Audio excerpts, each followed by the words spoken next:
Ah oui, vas-y.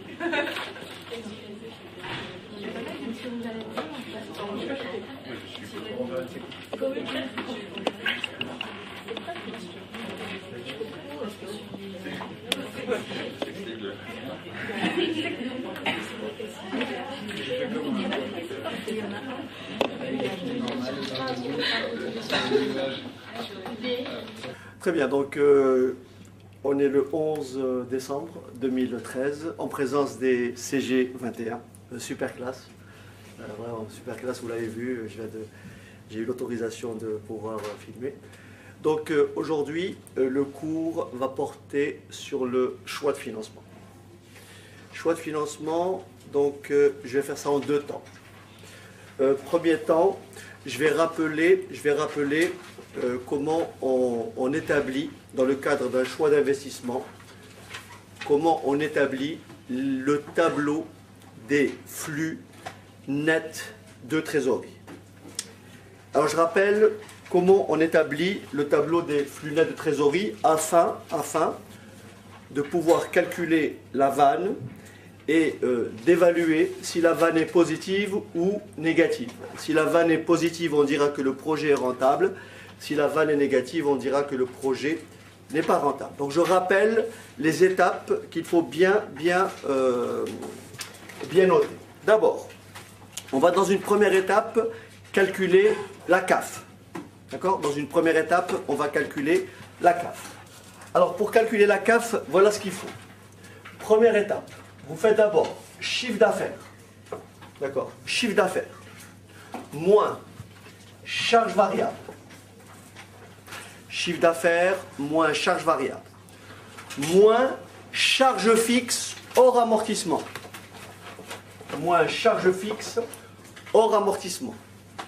Au passage, là, je vais calculer ce qu'on appelle la CAF économique. Je dis CAF économique parce qu'il y aura un distinguo un peu plus tard, dans le cas lorsqu'on aura à choisir entre le financement par autofinancement, par emprunt, ou par crédit bail. Donc, chiffre d'affaires, moins charge variable, moins charge fixe hors amortissement, moins amortissement, moins amortissement. Tout ceci va vous donner quoi? Le résultat brut.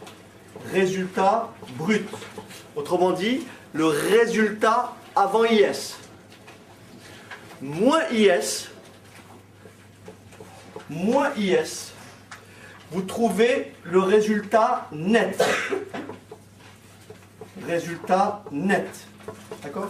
Moins IS, vous retrouvez le résultat net. Mais attention, ici, l'amortissement, bon, vous avez compris que dans le calcul de la CAF, ici, dans ce calcul-là, je n'ai que les comptes de classe 6, et les comptes de classe 7. C'est comme ça que j'ai établi un résultat. Et parmi les comptes de classe 6, il existe deux types de comptes de classe 6. Là, ce sont des charges qui sont comment? Ce sont des charges qui sont comment? Décaissées. Les charges fixes ici sont des charges fixes hors amortissement. Hors amortissement. Ce sont des charges fixes qui sont décaissées. Les amortissements, compte 68, c'est une charge qu'on appelle une charge calculée. Elle n'a pas fait l'objet d'un décaissement. Par conséquent, quand vous calculez la CAF, il faut bien entendu la réintégrer ici. Vous faites donc plus amortissement et vous obtenez la CAF. Et ça, c'est pour la première année. Et vous le faites ainsi pour la deuxième année, pour la troisième année, et ainsi de suite. D'accord? Donc là, c'est un calcul de CAF bien sûr, vous avez remarqué que cette CAF-là a été calculée sur quelle base? De l'autofinancement. Pourquoi de l'autofinancement? Parce que ici, on ne voit pas apparaître l'emprunt. Est-ce que c'est clair? Donc ça, c'est ce que j'appellerai tout à l'heure la CAF économique. D'accord? Qui ne tient pas compte du mode de financement. Ok? Admettons maintenant que l'on ait, si on veut calculer donc la CAF, admettons que l'on ait un emprunt. Donc si on a un emprunt, on fait exactement les mêmes rubriques. Qu'est-ce qu'on va rajouter ici? Donc chiffre d'affaires, c'est pareil. Charge variable, c'est pareil. Charge fixe, c'est pareil. Amortissement, c'est pareil. Qu'est-ce qu'on va rajouter? Puisqu'on a emprunté. Rappelez-vous ici, nous n'avons que les comptes de classe 6 et les comptes de classe 7. Si on a emprunté, c'est qu'on a un tableau d'amortissement d'emprunt dans lequel vous avez la rubrique amortissement et puis intérêt calculé sur le capital restant dû. Donc nous avons tous les ans des charges financières. Donc si je veux intégrer l'emprunt ici, pour le calcul de la CAF, je vais rajouter quelque part ici, au lieu d'écrire simplement moins charge financière, moins charge fixe, j'écrirai aussi moins charge financière. Est-ce que c'est bon? Charge financière. D'accord? Et là, je vais calculer la CAF. D'accord? Donc, deuxième cas, si j'ai emprunté, j'ai exactement les mêmes rubriques. Chiffre d'affaires, charge variable, charge fixe hors amortissement, moins les charges d'intérêt compte 661, n'est-ce pas? Ensuite, moins amortissement, toujours résultat brut, moins IS, résultat net, moins amortissement, moins IS égale résultat net, et plus amortissement égale CAF. Ça, c'est dans le cas d'un remboursement, dans le cas d'un financement par emprunt. Dernier cas, si on veut rester toujours, là, en faisant ça, je suis en train de calculer ce qu'on appelle une CAF globale. Maintenant, si je veux calculer la CAF, et on m'a donné ce qu'on appelle un crédit bail. Si je veux calculer la CAF, et on m'a donné un crédit bail. Alors, rappelez-vous la différence entre le crédit bail, l'autofinancement et l'emprunt. Dans les premiers cas, dans le cas de l'emprunt, ou dans le cas de l'autofinancement, l'entreprise, elle est comment? Propriétaire du bien. Dans le cas d'un crédit bail, l'entreprise loue le bien. Autrement dit, elle n'en est pas propriétaire. Elle le deviendra. Elle pourra donc pratiquer l'amortissement. À quel moment? Au moment où elle levera l'option d'achat. Est-ce que c'est clair? Donc dans les premières années, dans le cas du crédit bail, j'aurai exactement les mêmes rubriques. Donc chiffre d'affaires, d'accord? Chiffre d'affaires, moins charge variable, d'accord? Moins charge variable, moins charge fixe. Tout ça c'est pareil. Cette fois-ci, rappelez-vous, l'entreprise loue le bien. Donc elle a ce qu'on appelle une redevance, qu'elle paiera tous les ans. Une redevance, c'est un loyer, compte 612. Donc ici, moins loyer ou moins redevance. Est-ce que c'est bon? Moins redevance. Moins redevance. Et tout ça vous donne quoi? Le résultat brut. Le résultat brut. Moins IS. Vous obtenez tout simplement le résultat net. Mais cette fois-ci, le résultat net, dans ce cas-là, ce n'est plus que la CAF. Pourquoi il n'y a pas d'amortissement? Parce que l'entreprise n'est pas propriétaire. Est-ce que vous voyez la différence? Donc ça, c'est les trois cas qu'il faut distinguer dans le calcul d'une CAF. D'accord?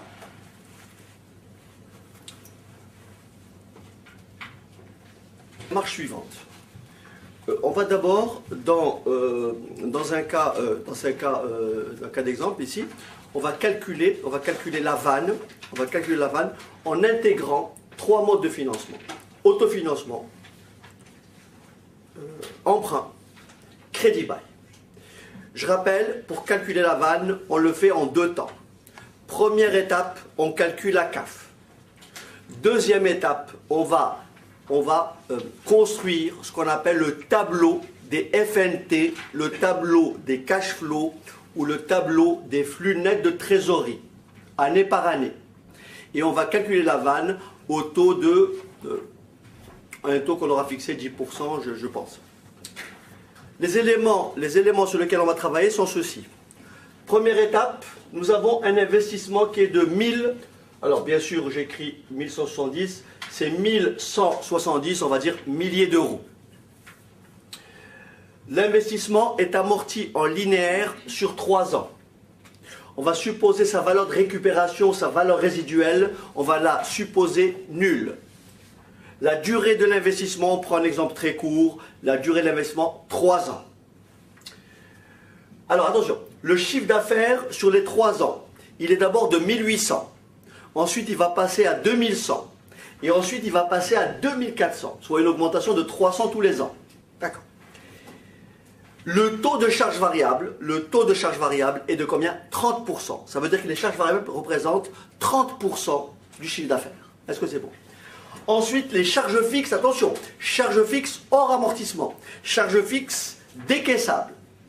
Elles sont de combien? 800 tous les ans. D'accord. Le besoin en fonds de roulement d'exploitation, le BFRE, représente 10% du chiffre d'affaires. Ça veut dire que si mon chiffre d'affaires est de 1800, mon BFRE en début d'année sera de combien? 10% de 1800, soit 180. Vous savez que le BFRE, vous l'engagez en début de période et vous pouvez le récupérer entièrement ou partiellement, ou pas du tout. Ici, on suppose que l'on récupère 80% du BFR. D'accord? Donc, on va d'abord, dans une première étape, calculer la CAF, si, en supposant le projet comment? Autofinancé. Une fois qu'on a calculé la CAF, on va établir le tableau des flux nets de trésorerie.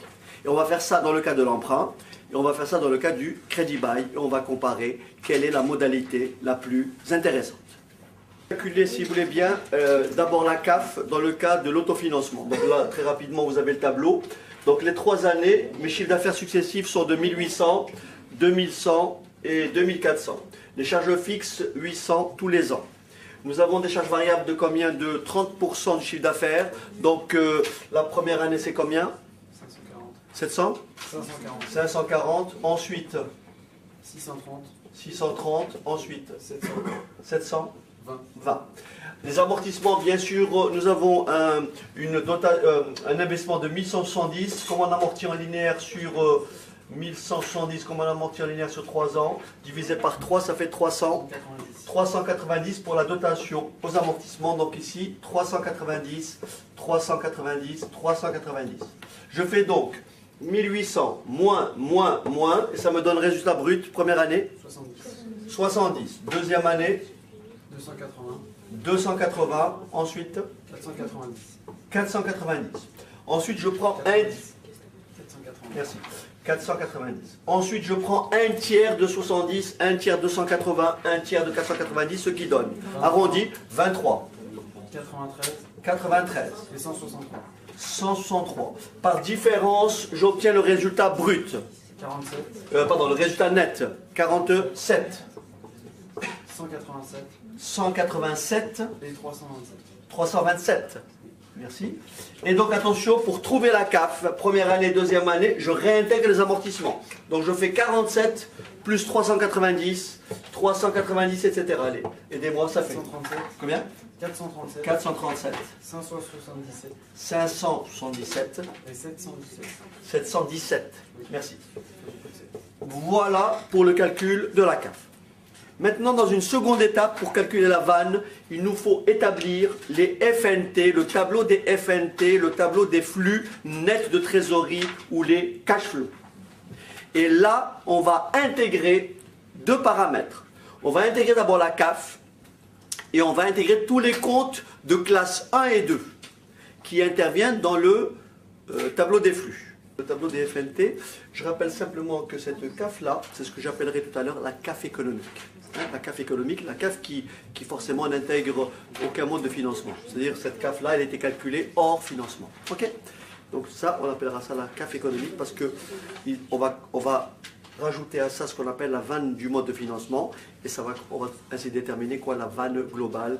Mais ça, on l'expliquera tout à l'heure. Donc je construis maintenant le tableau des FNT qui ont ce schéma-là. De remplir le tableau des FNT, voilà ce qu'il faut, voilà les rubriques dans le cas présent, c'est-à-dire dans le cas de l'autofinancement.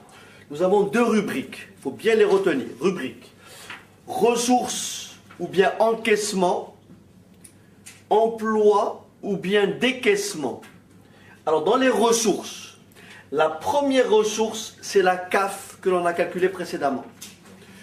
Ensuite, deuxième ressource, c'est récupération du BFR.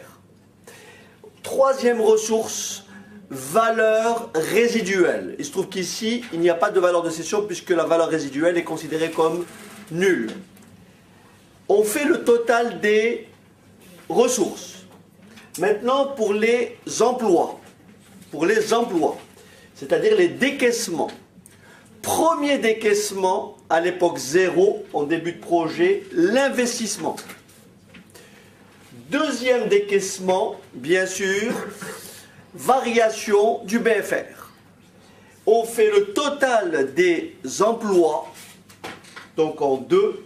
Ensuite, pour trouver les flux nets de trésorerie que j'ai appelé ici FNT, on fait quoi? Ressources, moins emploi, encaissement, moins décaissement. Est-ce que vous voulez bien me rappeler les calculs de la CAF qu'on avait? Combien? 437. Après. Merci. 437. À l'époque 1. Merci. Après. 577. Combien? 717. Très bien. Alors attention pour le BFRE. Attention. Il y a une petite disposition. Il faut bien comprendre ceci. Le besoin en fonds de roulement. Ah, pardon. Ah oui, si j'expliquerai après. Je ne peux l'expliquer après qu'après l'avoir calculé ici. Je vais me placer ici pour vous montrer comment on calcule le besoin en fonds de roulement. Le besoin en fonds de roulement représente combien? 10% du chiffre d'affaires. Rappelez-vous le chiffre d'affaires la première année de 1800. 10% de 1800, ça nous fait un besoin en fonds de roulement de combien? 180. Ça, c'est un décaissement. Bien sûr, le besoin de fonds de roulement est toujours engagé en début de période. C'est-à-dire que ici, j'aurai combien? Un besoin de combien? 180. 10% de 1800. Mon chiffre d'affaires a augmenté de 300 l'année suivante.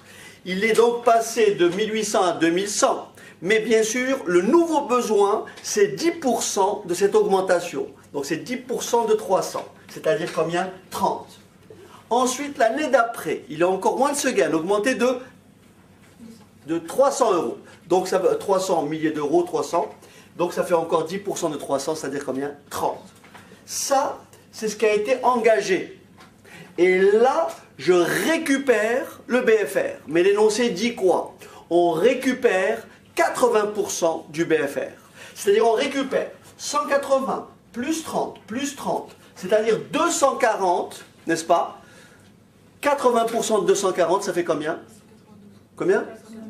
192. On récupère donc en 3, en fin de projet, 192. Donc ici, je fais le total des encaissements. 437, ah oui, j'ai oublié de dire que la valeur résiduelle est bien sûr ici nulle.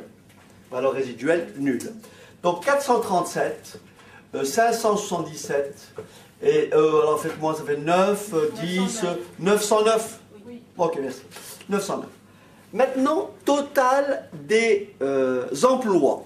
Le premier poste d'emploi, c'est l'investissement. 1170. Bien sûr, rien du tout, rien du tout. Total, ça fait combien? 1350. 1350. 30. 30.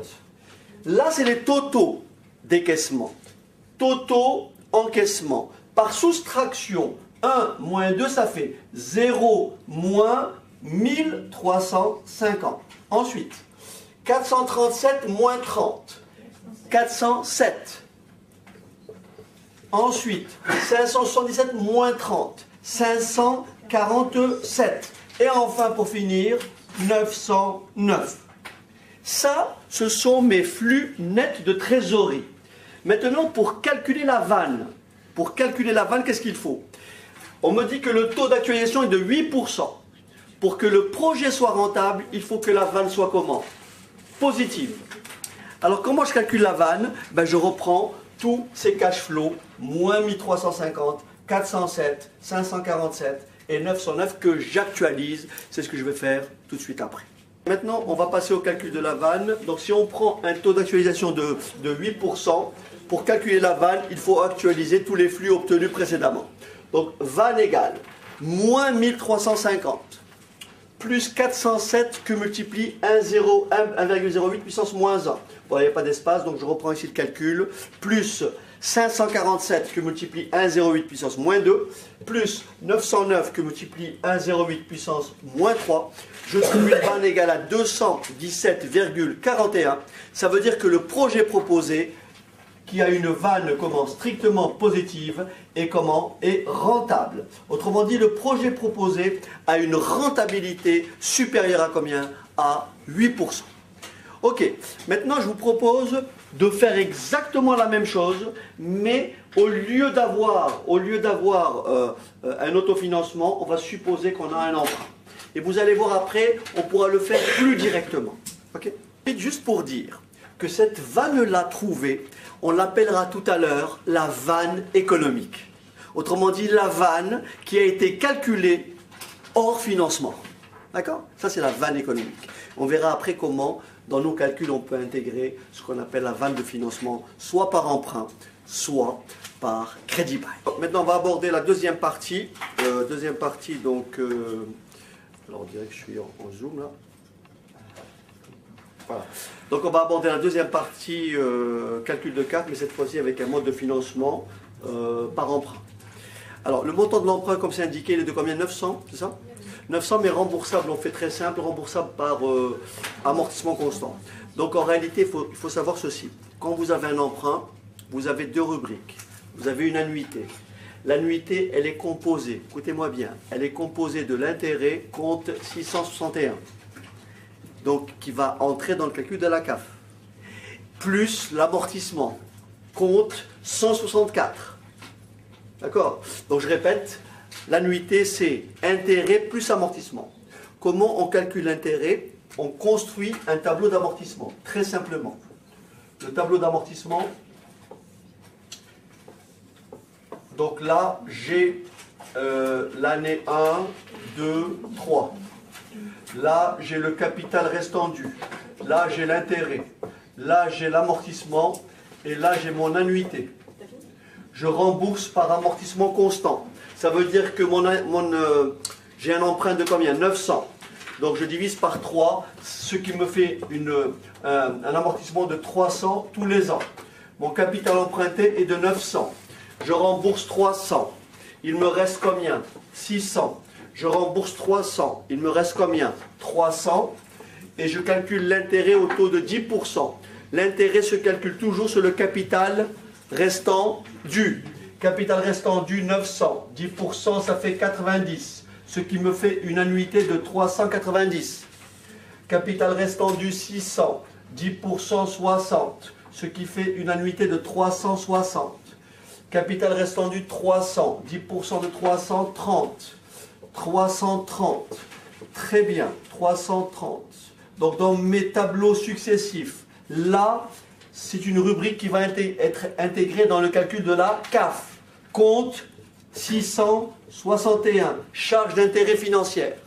Et ça, cette rubrique-là, elle va être intégrée dans le calcul des flux nets de trésorerie. Compte 164 que l'on va débiter. Est-ce que c'est bon ? Très important. Donc il faut bien distinguer ces deux rubriques. Et ne faites pas la confusion comme Kim vient de le faire. L'amortissement, ne pas confondre l'amortissement d'emprunt et l'amortissement de la dépréciation des éléments d'actifs. Ce n'est pas la même chose. Quand on parle d'amortissement, c'est l'amortissement de l'emprunt. Lorsqu'on parle de l'amortissement en général, c'est la dépréciation donc, de l'investissement. Ok? Très bien. On va maintenant donc calculer la CAF avec les rubriques précédentes. Je rappelle le calcul. Cette fois-ci, dans l'énumération faite tout à l'heure, il faut rajouter quoi cette fois-ci? Déduire quoi? Les charges financières. C'est-à-dire la première année combien? 90, deuxième année 60 et troisième année 30. C'est la seule chose qui va changer. Est-ce que c'est clair? Donc ça, il faut bien l'avoir à l'esprit. On prend les calculs précédents. Donc on a dit chiffre d'affaires, donc rapide. Chiffre d'affaires 1800. 1800, 2100, 2400, n'est-ce pas? Charge variable, ça n'a pas changé par rapport à tout à l'heure. Rapidement, ça donne quoi? 540, 630, 720. Ensuite, rappelez-vous, charge fixe hors amortissement constante, 800. C'est bon pas? 800, 800, 800. Ensuite, intérêt. Rappelez-vous le tableau d'amortissement précédent. On a calculé la charge d'intérêt 90 la première année. Et ça diminue de 30. 90, puis combien? 30, 60, pardon, puis 30. Est-ce que c'est bon? Ensuite, amortissement, dotation aux amortissements. Attention, c'est combien? 1170 divisé par 3. C'est-à-dire combien? 390. C'est ça? 390. Attention, 390. Ce qui me donne un résultat brut de combien? Moins 20. Ensuite, 220. 450. 460. C'est ça? 460. On fait un tiers de moins 20. On a moins 7. Après.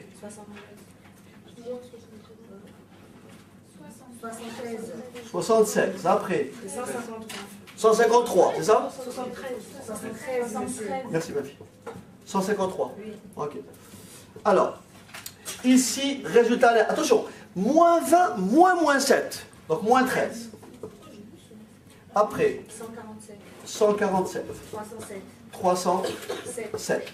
Et bien sûr, pour trouver la CAF, on rajoute les amortissements. Moins 13 plus 390. 377 après. 537. 697. Voilà ma CAF, bien sûr. Ça, c'est ma CAF globale avec financement par emprunt. Maintenant, on va passer après au calcul des FNT, des flux nets de trésorerie. Qu'est-ce qui a changé par rapport au tableau précédent? Il y a simplement deux rubriques. Encaissement, emprunt. À l'époque 0, les 900 entrent en banque, n'est-ce pas? À l'époque 0, nous avons les 900. Et décaissement, nous avons quoi? L'amortissement de l'emprunt. Rappelez-vous, 300, 300, 300. C'est ça qui va changer par rapport au tableau précédent. Est-ce que c'est clair? Donc le tableau, on va le faire assez rapidement. On va simplement intégrer ces deux rubriques. Malheureusement, j'ai effacé le tableau. Il faut que je le refasse. Rapidement, donc le tableau des FNT. Donc vous avez les deux rubriques, ressources, emploi. Rien n'a changé par rapport au tableau précédent. Il y a simplement deux choses. Comme il y a un emprunt, voilà, donc le poste CAF est pareil. Il y a bien sûr une ressource qui est d'abord l'emprunt. L'entreprise reçoit, d'accord, réceptionne les 900. Donc emprunt. Et bien sûr, nous avons une rubrique dans les emplois qui est le remboursement de cet emprunt, le fameux compte 164 que vous débitez. Donc on va commencer par le premier poste qui est la CAF. Alors de mémoire c'est combien? 377. De mémoire 377. 377, je ne me rappelle pas très bien. 537. Laissez-moi penser. 697. 197. Ça c'est la CAF. Bon, je vous rassure. Comment? Voilà, c'est en décalé parce que je l'ai fait de mémoire. Alors, je reprends le calcul. Bon, vous ne s'appelez pas les enfants. Ma mémoire, elle est exactement à droite du tableau. Hein? Donc voilà, il n'y a pas de triche. Tout est fait sans trucage. Donc 377. Après, nous avons 537. Très important, la date. J'ai beaucoup de chance parce que j'ai aujourd'hui une classe qui me suit. Une classe assidue. Je dirais une de mes meilleures classes. Voilà. Je peux le dire comme ça.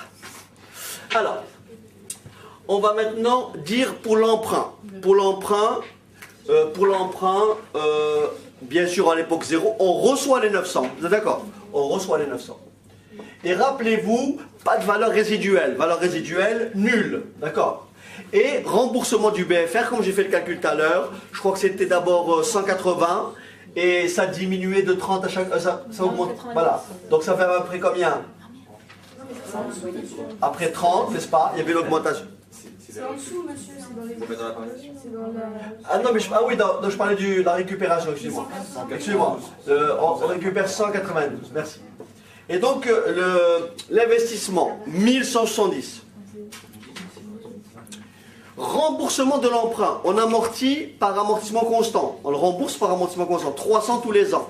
Donc on rembourse 300, 300 et 300. D'accord? Variation du BFR, on a dit 190% de 1800. Ensuite, augmentation de 300, donc l'augmentation 10% de 300, ça fait 30. 10% de 300 encore, ça fait 30. Et donc, ça me fait en total ressources, 900, 377, 537, 9, 18, 889. C'est ça? Bien. Total emploi. 0, 15, 3, 1350. C'est ça? Ensuite, 330. Ensuite, 330. Et ensuite, 300. Est-ce que c'est bon? Nous avons FNT, on fait ligne 1, total ressources moins total emploi. Ce qui donne moins combien? 450. Ensuite, 47. 207. 589. Ça, ce sont mes FNT. Rappelez-vous, comme tout à l'heure, l'objectif c'est de dire, est-ce que le projet est rentable? Autrement dit, quelle est la vanne globale obtenue par emprunt? Donc pour calculer la vanne, est-ce que j'ai de la place? Je fais vanne égale. Et j'actualise à combien? À 8%. Ça me fait moins 450, n'est-ce pas? Plus 47 que multiplie 1,08 puissance moins 1. Plus, j'écris petit parce que j'ai pas de place. 207 fois 1,08 puissance moins 2. Plus 589 que multiplie 1,08 puissance moins 3. N'est-ce pas? Et ce qui me donne un total de combien? Que j'écris ici, est-ce que j'ai de la place? Oui, peut-être ici. Ça fait une vanne de combien donc?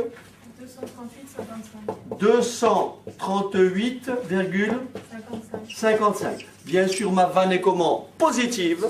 Ma vanne est positive, donc le projet est rentable. Alors, j'en profite pour faire la remarque suivante. Et ça va introduire la prochaine rubrique. Regardez bien. Précédemment, écoutez-moi bien.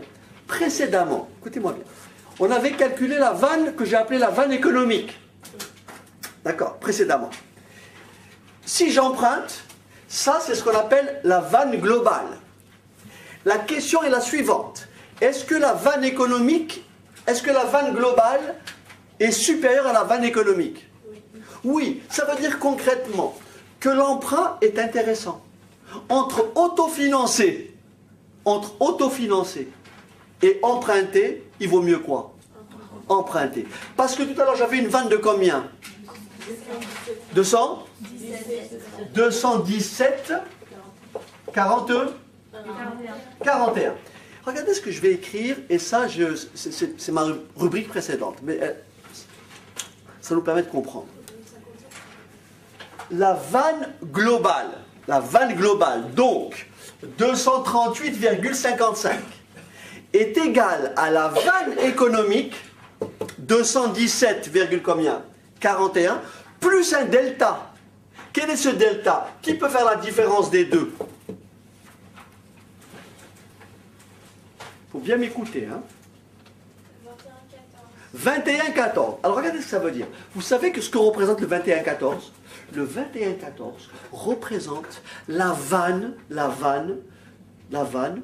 du financement par emprunt. Si je trouve une vanne de financement par emprunt négative, qu'est-ce qui va se passer? La vanne économique aura comment? Diminuer. Ça veut dire que l'emprunt n'est pas rentable, n'est pas intéressant par rapport à l'autofinancement. Est-ce que c'est clair? Là, la différence est de combien? 21, vous me dites.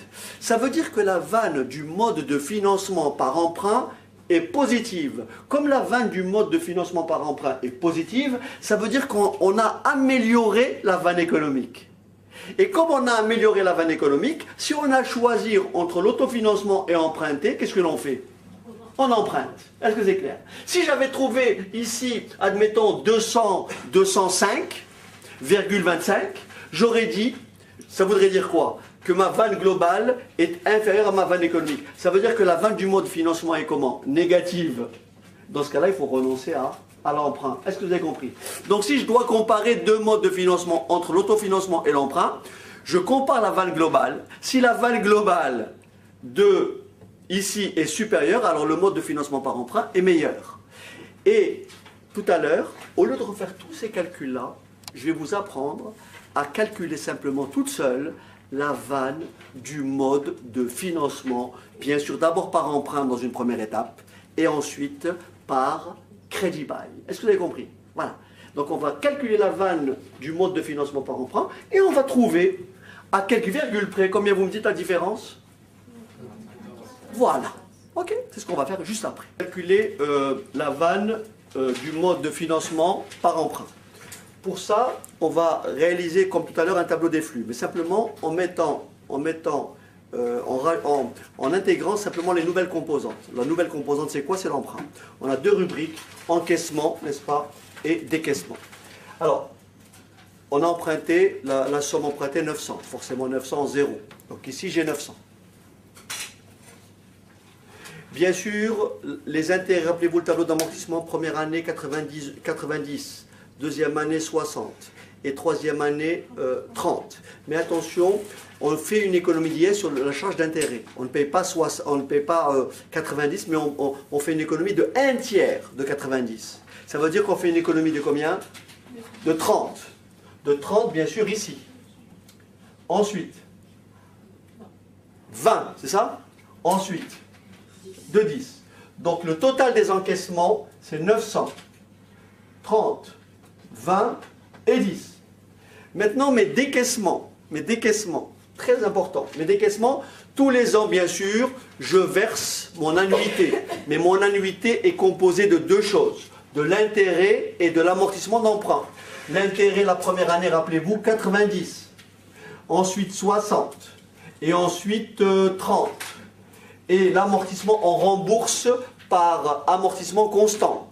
Donc 300, 300 et 300. Est-ce que c'est bon? Ce qui fait un total de 390, 360 et enfin 330.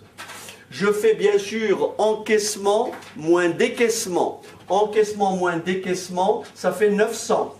Donc là, je calcule les flux, enfin le solde, d'accord, entre les encaissements et décaissements. Donc le total ici, rubrique 1 moins rubrique 2, 900, après 420, 390 moins 30, 360, c'est ça?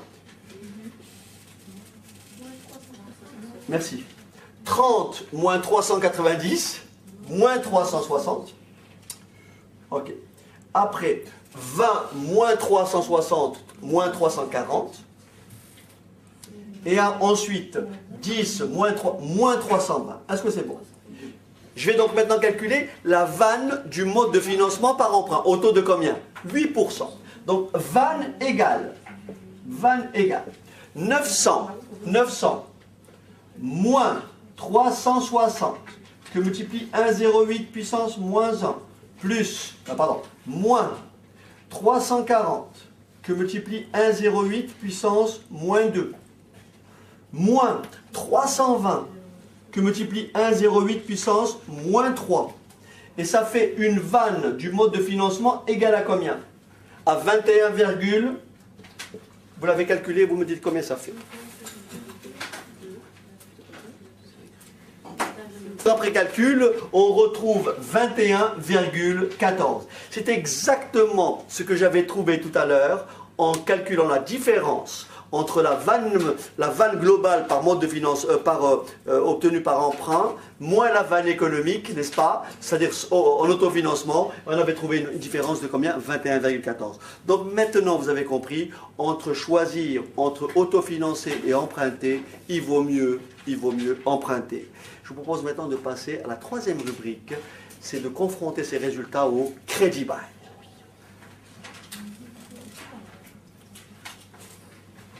J'aimerais bien que ceci soit clair, regardez bien. On vient de, tout à l'heure, alors, la règle à retenir, c'est celle-ci. La vanne globale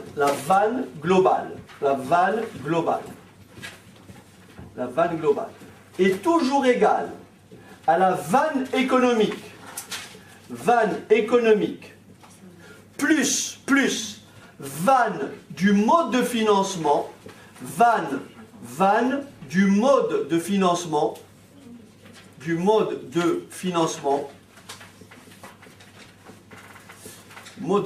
soit par emprunt, soit par crédit bail.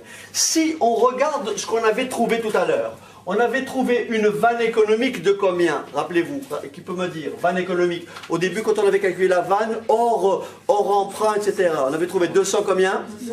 217, c'est ça? 217,41. Et ici, regardez bien, admettons que je n'ai pas calculé la vanne globale. Hein. Là, j'ai calculé la vanne du mode de financement. J'ai trouvé combien? 21, combien? 14. Si je fais 217,41 plus 21, combien? 14, ça me fait un total de combien? Ça me fait un total de combien? 238,55. Et qu'est-ce que c'est 238,55? C'est exactement ce que l'on a obtenu tout à l'heure en calculant la vanne globale, en intégrant l'emprunt, etc. Est-ce que c'est clair? Ça, il faut bien le comprendre. Ce qui veut dire, j'insiste là-dessus, si cette valeur-là avait été négative, ça veut dire qu'il faut absolument renoncer à l'emprunt. Parce que ça est mieux que ça. Si c'est négatif, ça sera moins que ça. C'est bon? Voilà, maintenant on passe au crédit bail. Finir donc investissement, donc financement par crédit bail. Ici nous avons un petit problème par rapport au loyer. Nous avons donc les caractéristiques. Vous voulez me rappeler les caractéristiques du crédit bail? Loyer combien? 438. Loyer 438 par an, payable en début d'année, n'est-ce pas? Et avec bon, forcément durée. Alors, dépôt de garantie combien? 100 euros, bien sûr toujours à l'époque 0. Et récupération de la totalité, dépôt de garantie à la fin. D'accord? Donc récupération 100. Donc nous avons une redevance annuelle de combien? 438. On va donc maintenant d'abord calculer la CAF. Alors faites attention, nous avons des loyers qui sont dus en début d'année. D'accord? On va donc calculer la CAF. La CAF, comme d'habitude, donc nous avons année 1, 2, 3, 4, donc chiffre d'affaires, moins charge variable, moins charge fixe, moins loyer, n'est-ce pas? Moins redevance. Moins redevance. Attention, l'entreprise ne pratique plus l'amortissement. Donc très rapidement ici, l'année 1, 2 et 3. Chiffre d'affaires 1800, 2100, 2400. Charge variable 540, 630, 720. Ici 800, 800, 800. Nous avons dit une redevance de 438, n'est-ce pas? 438, 438. Ce qui fait un résultat brut de combien? 22. 232. 442. Ensuite, moins IS, n'est-ce pas? Ça fait 7. 77. 147. Le tout résultat net, bien sûr, cette fois-ci qui est confondu avec la CAF, puisqu'il n'y a pas d'amortissement. Donc résultat net, ou tout simplement CAF égale 15. 155. 295. Très bien. Maintenant, on va établir le tableau des FNT. D'accord? Donc nous avons simplement un petit souci avec la gestion du loyer en début et en fin de période. Donc ici, le loyer ici est dû en début de période. Je l'ai mis ici. Donc il va falloir faire une petite, je dirais, ajustement dans le tableau qui va suivre. Ok?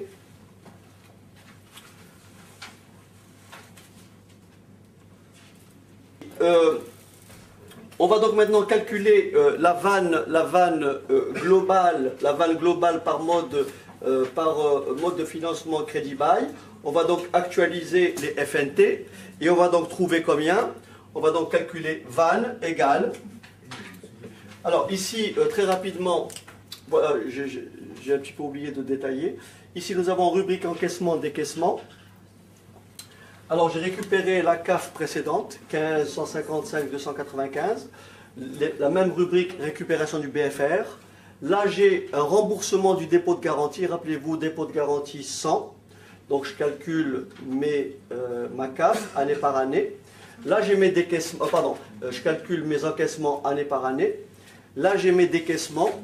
Il y a d'abord le dépôt de garantie qui est engagé en début, donc j'ai 100. il y a la valeur du BFR, donc variation pardon, du BFR 180, 30 et 30. Alors il y a un décalage dans le loyer, attention, le loyer est dû en début d'année, ce qui veut dire que ici, en l'année 0, j'ai un loyer de 438. Dans mon calcul précédent de la CAF, j'avais intégré 438, je déduis le 438. Autrement dit, c'est pour neutraliser le fameux décalage du loyer sur un an. Je calcule donc les FNT, le total des décaissements, et par soustraction, j'obtiens les FNT. Je vais maintenant calculer la vanne globale du mode de financement par crédit bail. Ça me fait donc moins 718 que multiplie quoi? Moins 718 que multiplie. Alors, est-ce qu'on me voit? Non, pas vraiment. Ouais, je vais effacer. Donc là, je vais effacer cette rubrique-là. Alors, je vais calculer la vanne. Donc la vanne du mode de financement par crédit bail. Ça me fait donc vanne égale. Alors, moins 718 plus moins 15 que multiplie 1,08 exposant combien? Moins 1 plus 125 que multiplie 1,08 exposant moins 2 plus 1025 que multiplie 1,08 exposant moins 3. Et ça me donne une vanne égale à combien? 188,96. Alors, essayons de comparer cette vanne. Rappelez-vous, la vanne ici, ça c'est la vanne globale par mode de financement crédit bail. Qu'est-ce que vous remarquez? Vous remarquez que la vanne globale, rappelez-vous, vanne globale égale vanne du mode de finance, vanne économique, plus vanne du mode de financement, ici par crédit bail. Est-ce que vous êtes d'accord que la vanne globale est inférieure à quoi? À la vanne économique. Combien on avait trouvé pour la vanne économique? 217, combien? 41. Ça veut dire que la vanne globale est inférieure à la vanne économique, donc à choisir entre l'autofinancement et le crédit bail, qu'est-ce que l'on prend? Autofinancement. Mais bien sûr, comme tout à l'heure, entre l'emprunt et l'autofinancement, on a choisi quoi? Emprunt. Donc le meilleur mode de financement, c'est l'emprunt. D'accord? Est-ce que vous êtes d'accord avec moi que la différence, on va essayer de retrouver ce résultat, vous permettez? Juste pour finir. Est-ce que vous êtes d'accord avec moi que la différence entre la vanne globale et la vanne économique, ça va me donner la vanne du mode de financement? D'accord? Par crédit bail. La vanne économique, c'est combien? 217,41. La vanne globale, c'est 188,96. Est-ce que quelqu'un peut me faire la soustraction? 188,96 moins 217,41. Moins combien? Moins 28,45. Ça veut dire que la vanne du mode de financement par crédit bail est comment? Négatif. Autrement dit, elle n'améliore pas la vanne économique. C'est pour ça que le crédit bail, il faut renoncer. Est-ce que c'est bon? Je vous propose de retrouver ce résultat autrement. D'accord? De retrouver le fameux moins 28,48. 45. 28,45? Ok.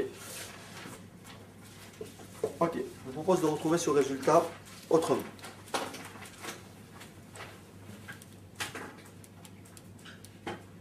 Calculer la vanne du mode de financement par crédit bail. Donc là, j'ai dressé ce qu'on appelle le tableau des flux. Un peu plus rapidement que tout à l'heure. Nous avons les encaissements d'un côté et les décaissements de l'autre. Rappelez-vous, dans la vanne globale, dans la vanne économique, j'avais le montant d'investissement. D'accord? Dans la vanne économique, j'ai le montant d'investissement. Or, c'est une somme que je n'ai pas décaissée dans le cas du crédit bail. C'est pour ça qu'il y a une rubrique en encaissement montant du crédit bail qui correspond à la valeur des machines. D'accord? Donc, plus 1170. Vous payez une redevance annuelle de 438. Mais en réalité, vous ne payez pas 438, vous faites une économie d'IS de 438 divisé par 3. Donc vous faites une économie d'IS arrondie 146 tous les ans. Vous avez un dépôt de garantie que vous récupérez en totalité à la fin. Donc un dépôt de garantie de 100. Ça, c'est pour mes encaissements. Mes décaissements, rappelez-vous, dans la vanne économique, j'ai pratiqué l'amortissement. Or, dans le cas du crédit bail, je n'ai pas le droit à l'amortissement. Vous avez compris? Autrement dit, la déduction de l'amortissement, de l'IS lié aux amortissements, ça devient de l'argent à réintégrer dans un encaissement, dans un décaissement. Ce qui explique ici, j'ai une perte d'IS sur amortissement. Rappelez-vous le bien, 1170. Divisé par 3, ça me faisait une dotation annuelle de 390. Mais j'ai une économie d'IS sur amortissement, un tiers de 390. Un tiers de 390, ça fait combien? 130. Et donc j'ai une perte d'IS, parce que l'entreprise n'est pas propriétaire, 130, 130, 130. Bien sûr, je paye mes loyers en début d'année, donc je commence à payer en combien? En 0, en 1, et je finis de payer en 2. Je calcule ensuite les FNT. 1170, moins 100, moins 438, etc. Donc moins 422 et 116. Je vais donc maintenant calculer la vanne du mode de financement par crédit bail. Vanne égale 632 plus, moins 422 que multiplie 1,08 puissance moins 1, moins 422 que multiplie 1,08 puissance moins 2, moins plus 116 que multiplie 1,08 puissance moins 3. Et je vais trouver exactement moins 28,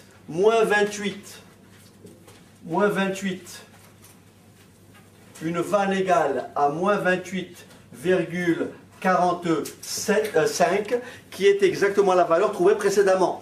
Cette vanne-là est négative. Ça veut dire qu'elle va diminuer. Elle va diminuer quoi? La vanne économique. Autrement dit, le crédit bail n'est pas intéressant d'un point de vue de financement. D'accord?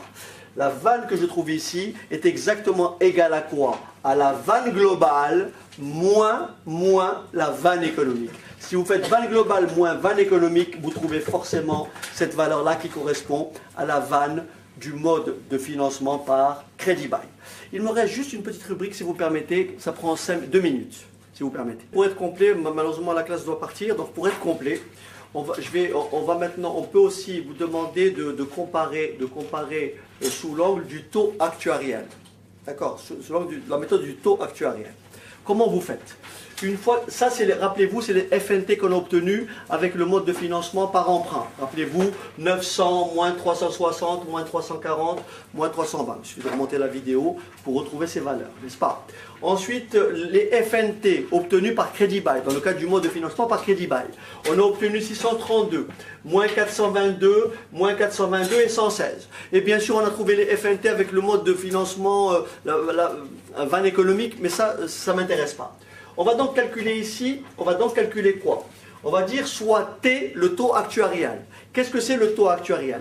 C'est le taux pour lequel cette vanne est égale à combien? À 0. Et donc, il suffit de poser l'équation suivante, 900 moins 360, que multiplie 1 plus T, ou 1 plus X, puissance moins 1, moins 340, fois 1 plus x puissance moins 2, moins 320, fois 1 plus x puissance moins 3, égale 0. Vous prenez votre calculatrice, à l'aide du solver, vous allez trouver la valeur de t. D'accord? C'est ça le taux, la méthode du taux actuariel. Vous trouvez une valeur, je ne sais pas combien ça fait, je vous laisse le faire. Et vous faites la même chose avec le crédit bail. Et lequel vous allez choisir? Vous allez choisir le mode de financement pour lequel le taux actuariel est le plus faible. C'est-à-dire que le coût est moindre.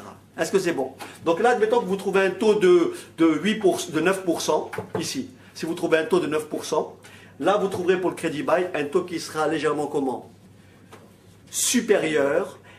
Qui peut me répondre au fait? Le taux qu'on va trouver ici, il sera inférieur à quelle valeur sûre?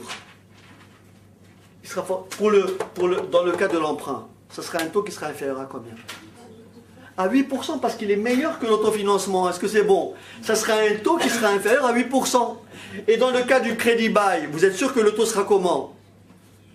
Super, à 8% puisqu'il dégage une vanne de financement comment? Négative. Vous avez compris? Ça c'est très important. Donc si quelqu'un peut faire les calculs rapidement avec le solver, je peux les donner aux internautes. De livrer la réponse. Pour le taux donc actuarial dans le cas du financement par emprunt, on a trouvé un taux qui est de combien? 6,67%, ce qui était prévisible, bien sûr un taux nettement inférieur au taux de 8% d'actualisation dans le cas de la vanne, calcul de la vanne économique. Je livrerai juste à l'instant le taux actuariel pour le financement, mode de financement par crédit bail, et a priori, donc je vous laisse vérifier, il est de 11, combien? 80. 11,80%. Donc vous avez compris que dans l'ordre, nous avons d'abord l'emprunt, deuxièmement autofinancement 8%, vous vous rappelez, et troisièmement crédit bail 11,8%. Donc je vous remercie donc pour de m'avoir écouté, d'avoir été très sage, et donc je vous dis à une prochaine fois, mais ne coupez pas. Très bien. Alors voilà. Super. La souris, oh, super.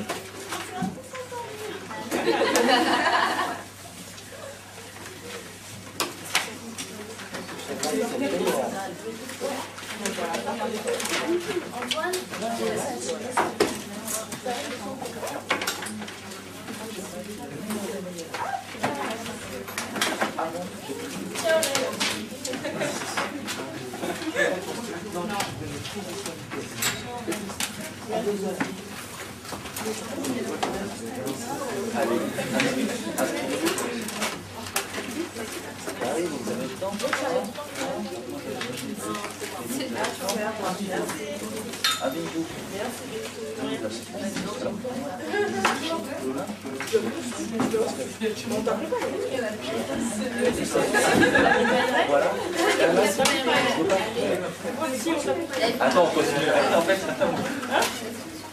ouais, on a été soumé en pierre. C'est un peu la picote de la classe.